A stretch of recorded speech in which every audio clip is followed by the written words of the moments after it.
तिगाड़ा काम बिगाड़ा। 3 बहुओं के रवैये से सासू माँ बहुत परेशान थी। दरअसल बात ये थी कि तीनों बहुओं में किसी बात को लेकर अनबन हो गई थी। तब से ही तीनों एक दूसरे से मुंह फुलाए रहती थी। ना कोई सीधे मुंह किसी से बात करती, ना किसी का कहना मानती। पड़ोसी भी इस बात को जानते थे और जाने कैसे कैसे बातें भी करते। इसीलिए सासू माँ ने तीनों बहुओं को तुरंत अपने कमरे में बुलाया। मैं कई दिनों से देख रही हूँ, तुम तीनों अलग अलग सारे काम कर रही हो। ये सब नहीं चलेगा, तीनों को मिलकर ही काम करना पड़ेगा। सास की बात सुनकर एकदम से बड़ी बहू बोल उठती है। नहीं मम्मी जी, मैं इन दोनों के साथ कुछ नहीं कर सकती। मैं इस घर की बड़ी बहू हूँ, फिर भी ये मेरा कहना बिल्कुल भी नहीं मानती। अरे जेठानी जी, जानबूझकर मुझे डबल काम करवाती है आप, और छोटी मुझसे टेढ़े मुंह ही बात करती है। इन दोनों के बीच हमेशा सैंडविच बन जाती है मेरी, और मैं हमेशा आलू की तरह बीच में मसली जाती हूँ।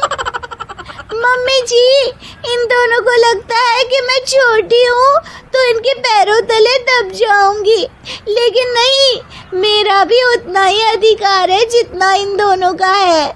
बड़ी आई दोनों मेरी चुगली करने के लिए, मुझे क्या कम समझ रखा है।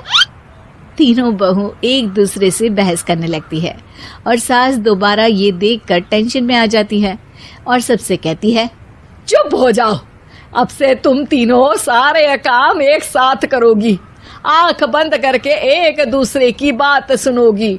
तुम तीनों इस बात को गांठ बांध लो, वरना अगली छुट्टियों में तुम्हारा अपना मायके जाना कैंसिल। सास की बातें सुनकर डर के मारे तीनों हामी भर देती हैं।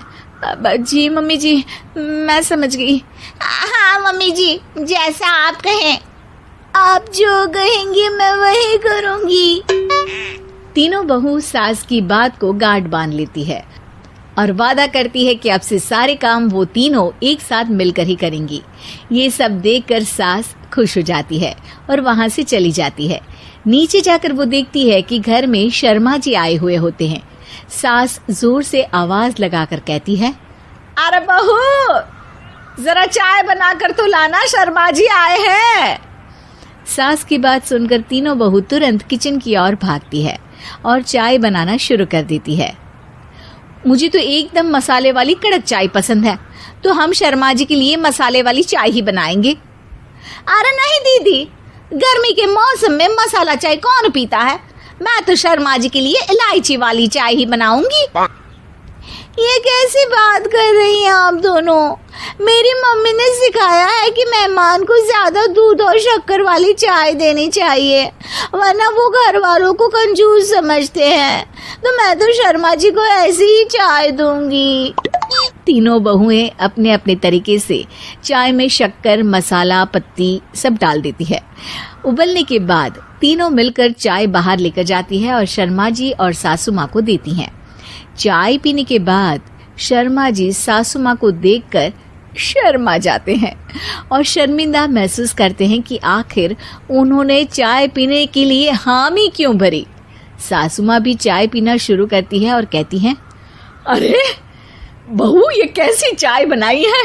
चाय है या मीठे दूध की बासुंदी? हाँ, चाय अच्छी नहीं लगी क्या?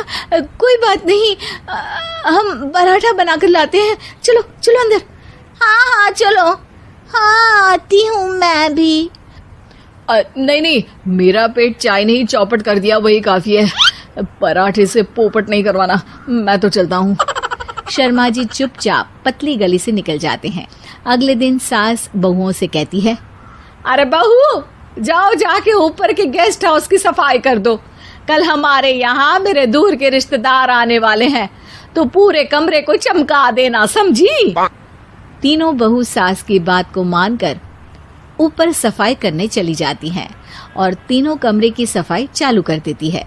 बड़ी बहू मकड़ी के जाले साफ करती है, तो बीच वाली झाड़ू लगाना और छोटी वाली सर्फ डालकर जमीन धोना शुरू कर देती है। अरे दीदी, जेठानी जी, अभी मैंने पूरी फर्श धोई और आप फिर से धूल नीचे गिरा रही हैं। और मछली जेठानी जी, आप बिना झाड़ू की धूल यहाँ छटक रही हैं। अरे तीनों को साफ करना है, एक साथ सफाई करते हैं ना।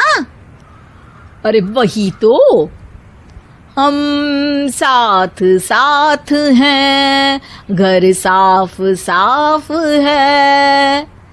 तीनों बहू ऐसे ही काम में उलझ जाती है और 2 घंटे तक एक ही कमरे की सफाई करती रहती है। बहुत देर से अपनी बहुओं को ना देखने के कारण सास ऊपर कमरे में उन्हें देखने जाती है, लेकिन कमरे में घुसती ही वो गीली फर्श पर फिसलने के कारण नीचे गिर जाती है। ओरी मोरी मैया, हड्डी मरोड़ के रख दी। आए मेरी तो कमर ही टूट गई रे। तीनों बहुएं सास को उठाती हैं और बिस्तर पर सुला देती है। अरे मेरे हाथ पैर दर्द कर रहे हैं, दबा दो, आराम मिलेगा। हाँ जी माँ जी। अरे जी माँ जी। और तीनों बहुएं एक साथ सास के हाथ को दबाना शुरू कर देती हैं। माँ की तो चीख ही निकल जाती है और नतीजा ये होता है कि सास के बचे हुए शरीर में भी दर्द उठ जाता है। हाय राम, ये क्या कर दिया तुम तीनों ने। अरे मेरी तो किस्मत ही फूटी है कि तुम जैसी बहुएं मुझे मिली। हे भगवान, पूरे शरीर में दर्द बढ़ गया है। अब तो पता नहीं कि चल भी पाऊंगी या नहीं। माफ करो, मुझे गलती हो गई मुझसे कि तुम तीनों को एक साथ काम करने के लिए बोला। सोचा था तीनों मिलके अच्छे से काम करेगी, लेकिन बड़े बुजुर्ग सही कहते थे कि 3 तिगाड़ा काम बिगाड़ा। तुम लोगों ने ये बात ना आज साबित करके दिखा दी। तुम तीनों को तो समझाना यानी मानो भैंस के आगे बीन बजाना है। तुम्हें अकेले अकेले काम करना है ना, तो अब से तुम अकेले ही अपना अपना काम करो। तीनों बहुएं वहां से जाने लगती है। अरे कहाँ जा रही हो? आप ही ने तो कहा कि अपना अपना काम करो, तो मुझे मुल्तानी मिट्टी लगानी है। अरे मुझे भी तो नेल पॉलिश लगानी है, मुझे ना मेहंदी लगानी है। सास अपना सर पीट लेती है और कहती है, अरे मुझे भी लगाना है कुछ। क्या माँ जी? तुम्हारे घर वालों को फोन तुम्हारी हरकतें बताने के लिए।